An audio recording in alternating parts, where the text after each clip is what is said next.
multiplying integers, there are 4 rules you need to remember. The first rule is that a positive number multiplied by a positive number is going to give you a positive product. The second rule is that a negative number multiplied by another negative number will also give you a positive product. The third rule is that a positive number multiplied by a negative number will give you a negative product. And the last rule is that a negative number multiplied by a positive number will give you a negative product as well.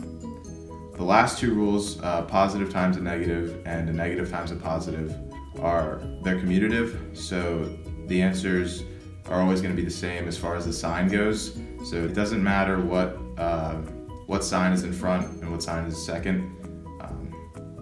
The answers or the lineup is interchangeable.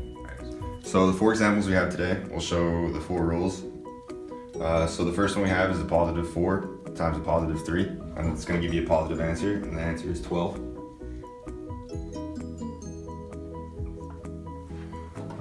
Next example is negative 5 times a negative 2. That'll also give you a positive answer. The answer is 10. Next example, positive 6 times a negative 3. It'll give you a negative answer. It'll be negative 18. And our final example, negative 7 times positive 8. That'll also give you a negative answer, and that's negative 56. Multiplying integers, there are a few shortcuts you can learn to make things easier or help yourself better understand them and grasp the content. So we're going to start off with 4 times negative 3. So an easy way to understand this is to say it to yourself as you have 4 groups of negative 3, which you can write out as a visual interpretation like this. This being one group, this being the second group, third, and the fourth group. So we have 4 groups of negative 3, which gives us a total of 12 circles, which is our answer. And because they are all negative, our answer is negative. And because we know that a positive times a negative number gives us a negative product. So another way to show multiplying integers, like Jordan did with symbols or visual representation, we could use a number line. So our example is going to be 3 times negative 2.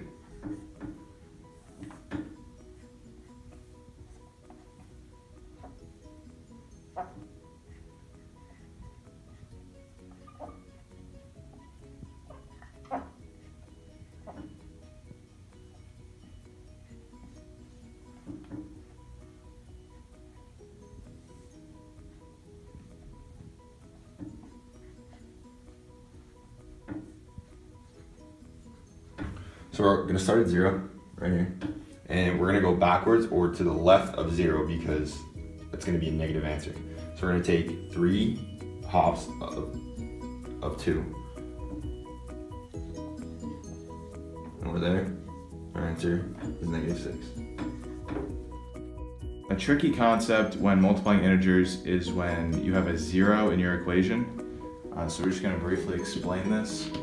So you could have any number. Say we have a larger number, 600 or 6,651 times 0. We know this is 0 because any number times 0 is 0. So when you have the same number, but it's negative, there's no difference. The answer is still always going to be 0. It does not matter that the sign is negative. Because any integer times 0 equals 0.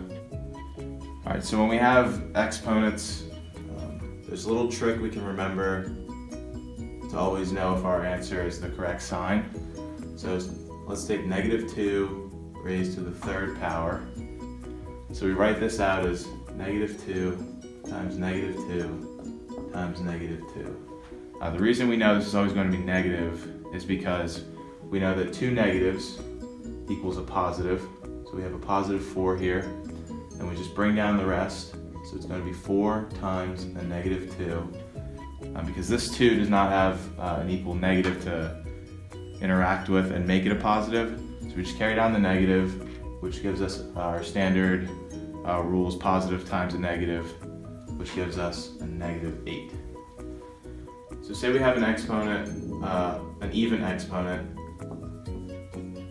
of 4. We know our answer is going to be positive because the exponent's even. So this is written out as -2 times -2 times -2 times -2. So when you look at this equation, we have 2 negatives and another set of 2 negatives, which leaves us with a positive times a positive. And we know simple equation, the rule is positive times a positive equals a positive. So we have positive 16 as our answer.